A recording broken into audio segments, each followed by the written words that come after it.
Donc, bonjour à vous tous. Bonjour. J'attire sur vous la paix de Christ.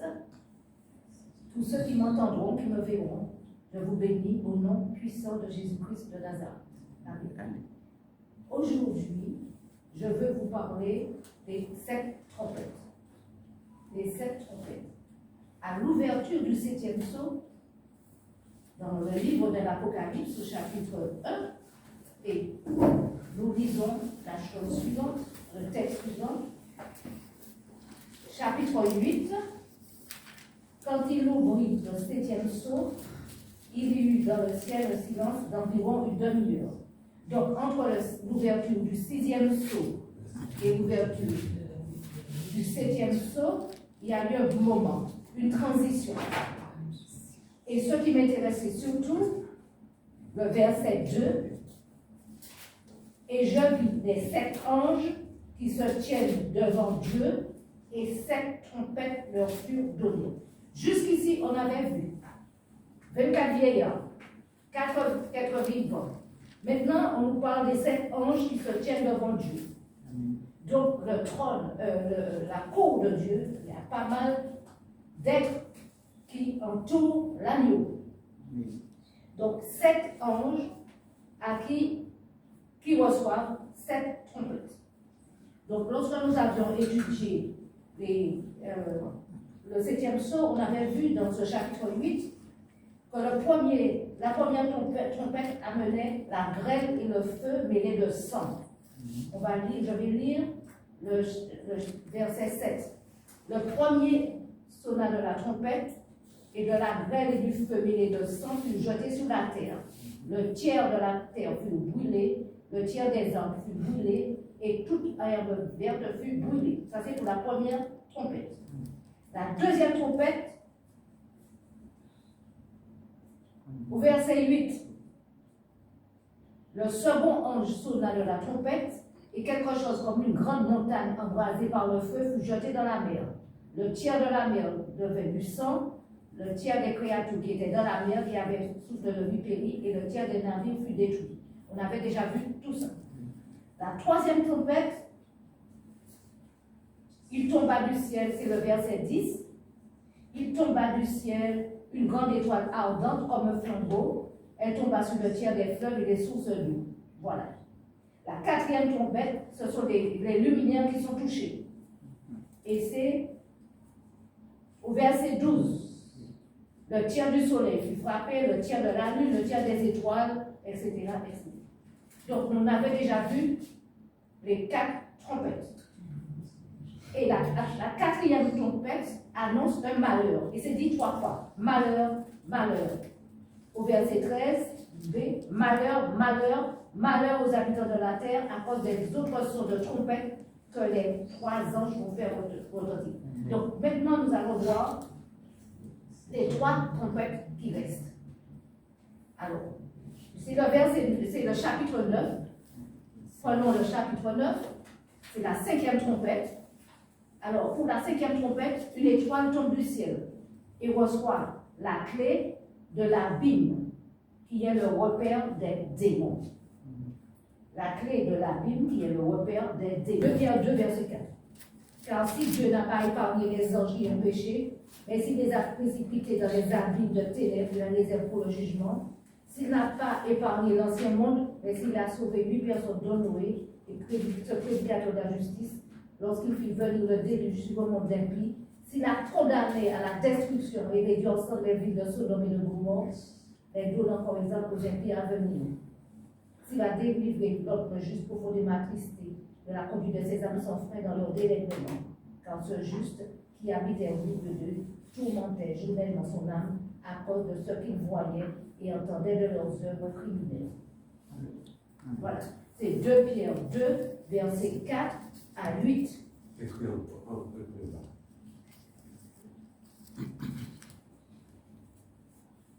Donc, je continue.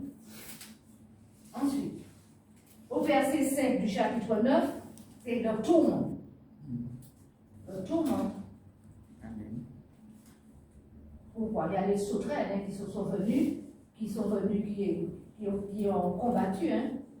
Tout ça, c'est pour détruire la terre, détruire les habitants de la terre, détruire entièrement la terre. La souffrance est si importante qu'ils veulent mourir. Mais ils ne peuvent pas mourir. La mort fuira loin d'eux. Verset 7, ces sauterelles ressemblaient à des chevaux préparés pour leur combat. Leur description est terrifiante. Verset 8, 10, les sauterelles, elles avaient des cheveux comme des cheveux de femme et leurs dents étaient comme des dents de lion. Elles avaient des cuirasses comme des cuirasses de fer et le bruit de leurs ailes était comme un bruit de char à plusieurs chevaux qui courent au combat. Elles avaient leur description est terrible, hein? Elles avaient des queues armées de dards comme des scorpions et c'est dans leur queue qu'était le pouvoir de faire du mal aux hommes pendant 5 mois. 5 mois. Donc ces sauterelles représentent le premier malheur. Le premier malheur, ce sont les sauterelles qui tourmentent la terre. La 6e trompette, c'est le deuxième malheur. C'est à partir du verset 13. Du verset 13 au verset 16, on a la libération de 4 autres anges qui vont provoquer quoi? La destruction des hommes. On a des myriades et des myriades. Donc c'est une guerre terrible. Le deuxième malheur, c'est une guerre terrible. Versets 13 à 16. Ensuite, on a de verset 18-19, on a l'utilisation de 3 fléaux. Le feu, la fumée, le souffle. Verset 18-19, on a le feu, la fumée, le souffle qui sortent de la bouche des têtes de chevaux. Ça, c'est encore plus terrible. Ça, c'est le deuxième malheur. On va lire Jérémie 46, 4, 10. Attelez les chevaux, montez cavaliers, paraissez avec vos casques, polissez vos lances, remettez la cuirasse. Que vois-je? Ils ont peur, ils reculent, leurs vaillants hommes sont battus, ils fuient sans se retourner. L'épouvante est de toutes parts, dit l'Éternel. Que le plus léger ne trouve aucun salut dans la fuite, que le plus vaillant n'échappe pas. Au septentrion, sur les rives de l'Euphrate, il chancelle, il tombe. Qui est celui qui s'avance comme le Nil et dont les eaux sont agitées comme les torrents? C'est l'Égypte. Elle s'avance comme le Nil et ses eaux sont agitées comme les torrents. Elle dit, je monterai, je couvrirai la terre, je détruirai les villes et leurs habitants. Montez, chevaux, précipitez-vous, chars, qu'ils se montrent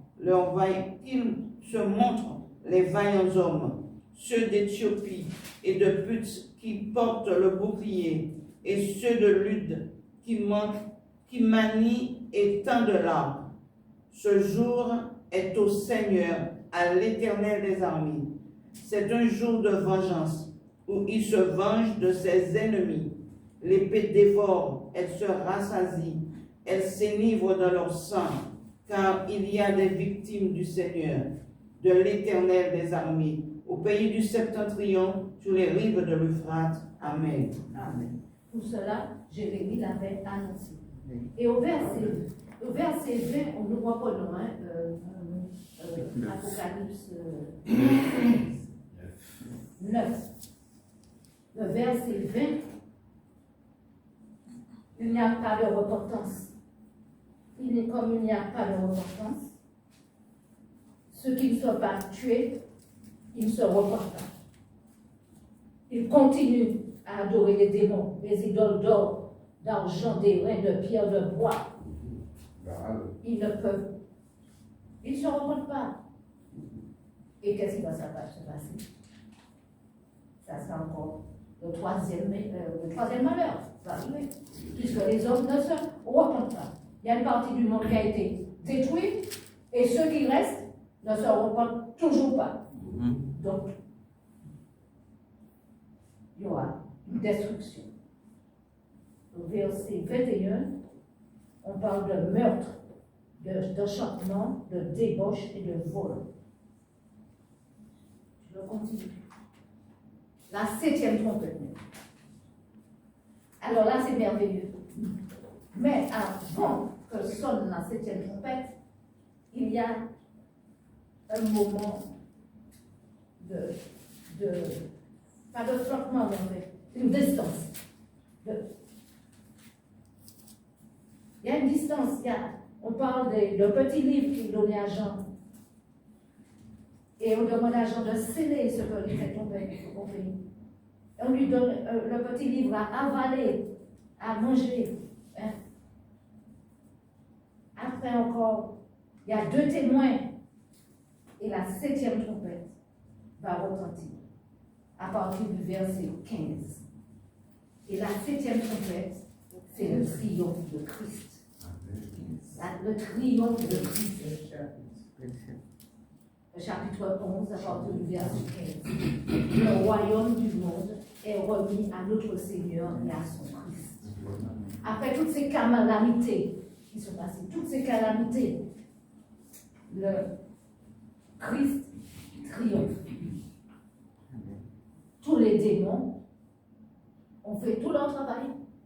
Maintenant, Christ se présente.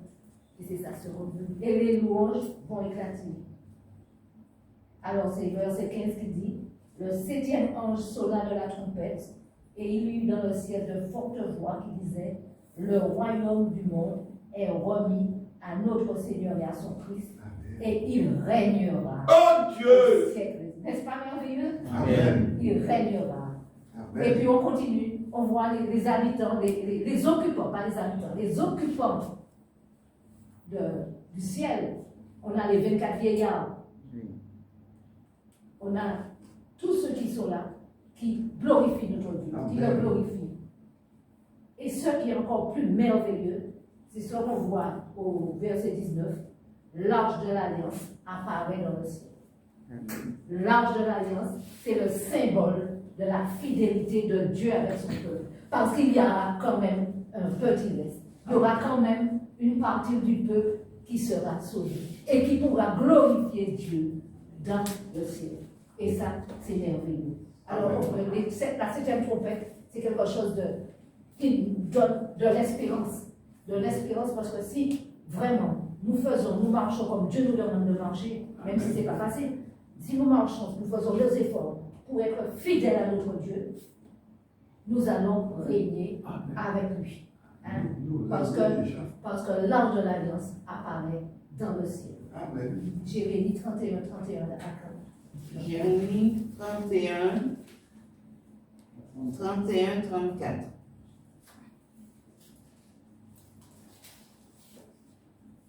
Voici les jours viennent, dit l'Éternel, où je ferai avec la maison d'Israël et la maison de Juda une nouvelle alliance, non comme l'alliance que j'ai traitée avec leur père le jour où je les ai saisis par la main pour les faire sortir du pays d'Égypte, alliance qu'ils ont violée, quoique je puisse leur mettre, dit l'Éternel. Mais voici l'alliance que je ferai avec la maison d'Israël. Après ces jours-là, dit l'Éternel, je mettrai ma loi au-dedans d'eux, je l'écrirai dans leur cœur, et je serai leur Dieu, et ils seront mon peuple. Celui-ci n'enseignera plus son prochain, ni celui-là son frère en disant, connaissez l'Éternel, car tous me connaîtront, depuis le plus petit jusqu'au plus grand, dit l'Éternel. Car je pardonnerai leur iniquité, et je ne me souviendrai plus de leurs péchés. Amen. Amen. Et en conclusion, nous allons prendre Ésaïe 25, c'est quelque chose, ce sont des versets que j'aime beaucoup. Ésaïe 25, versets 6, 7. L'Éternel des armées prépara tous les peuples sur cette montagne un festin de mets succulents, un festin de vin vieux, de mets succulents près de moi, de vin vieux clarifié. Et sur cette montagne, il a anéanti le voile qui est sur tous les peuples, la couverture qui couvre toutes les nations. il engloutit la mort pour toujours. Le Seigneur l'Éternel essuie les larmes de tous les visages. Il fait disparaître de la terre l'opprobre de son peuple, car l'Éternel a parlé. Amen. Et soyez bénis. Amen. All right.